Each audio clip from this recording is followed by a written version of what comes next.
Hello, you're watching E-News Bulletin of IPR Department. With me, cheering Eden, let's look at some of the news making headlines. According to the latest update on COVID-19 cases in Sikkim provided by the State Health Department, 148 positive cases were reported by the end of the day on Saturday. 126 are from East District, 14 from South District and 8 from West Sikkim. The total number of active cases is now 934 and total recovered stands at 6,073. 90,883 tests have been conducted till date and 139 persons have died from the disease. Currently, 3 persons are admitted in the ICU and 1 COVID-related death has been reported in the last 24 hours. That of a 60-year-old male resident from Arithang, East Sikkim. The patient had tested positive on rapid antigen testing and was declared dead. More details on this would be provided in this evening's health bulletin. As far as COVID-19 vaccination is concerned, a total of 2,266 persons, including healthcare workers, frontline workers, senior citizens and people belonging to the age group of 45 years and above, were vaccinated by the end of Saturday. Out of the total, 1,085 received the first dose and 1,181 received the second dose of COVID-19 vaccine. Vaccinations for 18 years and above will begin from May 1st. Everyone is encouraged to register themselves on CoWIN from April 28th and schedule your appointment. As per the office order issued from the Office of the District Collector East, Paljo Stadium Gymnasium Hall is now being turned into COVID Care Center for East District to deal with the increasing rate of COVID-19 positive cases in Sikkim. Vaccination drive at Paljo Stadium will continue to take place today.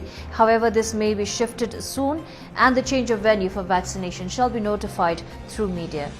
People who wish to travel outside the state for health treatments related to dialysis, radiation, chemotherapy, cancer care or any other treatments are requested to not travel during these uncertain times. All facilities are already available at STNM Multi-Speciality Hospital, Sochagang. We appeal to you to please trust our healthcare system which is already in place and get treated here. All educational institutions, including government and private, in Sikkim will continue to remain closed till May 31st due to the recent surge in COVID-19 infection, as per a new government circular issued on Saturday. During the closure of these institutions, students are not required to come to school for regular classes and educational activities. However, teaching faculty members and staff members are required to come to their workplaces on 50% staff attendance basis, and all gazetted officers shall attend office regularly as per the guidelines issued by the Home Department. If such attendance is not possible through online or any other mode, only concerned senior students may attend institutions for specific activities like practical assessment, uploading of marks and other matters related to board examinations, only with consent of the parents or guardians, essentially maintaining the COVID-19 related safety protocol. All online mode of education shall continue and be taken up if not already done. For elementary level where online mode of education is not feasible, homeschooling may be continued as per the consent of the parents and duly maintaining all COVID-19 related protocols. School heads and teachers are directed to download a Sikkim EduTech app or use www.sikkimedutech.in to reach out to the students digitally. Laptops supplied to schools and BACs with preloaded educational contents and smart televisions supplied to the students are to be utilized for educational activities. BRCCs and CRCCs working under Samagra Shiksha are instructed to actively support online and homeschooling mode of learning. All government employees working in educational institutions and students of 18 years and above are advised to get vaccinated against COVID-19 once such facility is made available by the government. International efforts are underway to help India as the country suffers critical oxygen shortages amid a devastating surge in COVID-19 cases. The UK has begun sending ventilators and oxygen concentrator devices. The EU members are seeking to send oxygen and medicine. The US said it would provide raw materials for vaccines that had previously been under export controls. Over 300 oxygen concentrators have been dispatched on Sunday morning from New York to India. Air India's A102 transported 5 tons of oxygen concentrators as cargo from John F. Kennedy International airport in New York and landed in Delhi this afternoon. The Indian government has approved plans for more than 500 oxygen generation plants across the country to boost supplies. Meanwhile, India's capital Delhi has extended its lockdown as overcrowded hospitals continue to turn patients away. Hospitals and doctors have put out urgent notices that they were unable to cope with the rush of patients. Demand for oxygen has risen for more than 20% nationally in the past few days. In the capital Delhi, most hospitals have been reeling under acute oxygen shortages, sometimes coming within 30 minutes of supply running dry and putting hundreds of lives at risk. On Saturday, 20 patients died at Jaipur Golden Hospital in Delhi during a severe oxygen crisis. On Sunday, 4 patients at Gurgaon's Kathuria Hospital and 4 patients at Virat Hospital in Rewari, both southwest of Delhi, all died when the facilities ran out of oxygen. Hoarding oxygen and vital medicines in homes has become an issue, and this is creating panic and causing shortages in hospitals, according to senior Indian doctors, prompting fears of shortages for critically ill patients amid the worsening COVID crisis.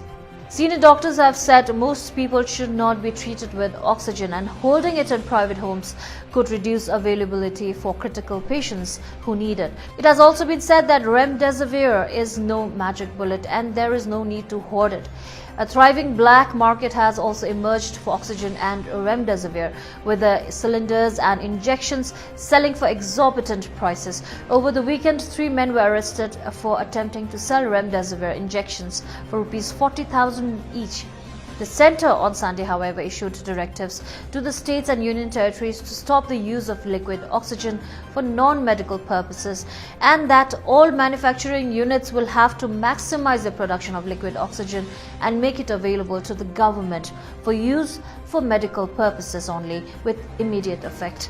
The centre further ordered that no exception is allowed to any industry with regard to the use of liquid oxygen. A massive forest fire has broken out in several parts of Mizoram, which has now been raging for 32 hours straight. The fire is rapidly spreading to towns and villages of 2 neighbouring districts of Lunglei and Longklai, which has damaged vast tracts of land and vegetation.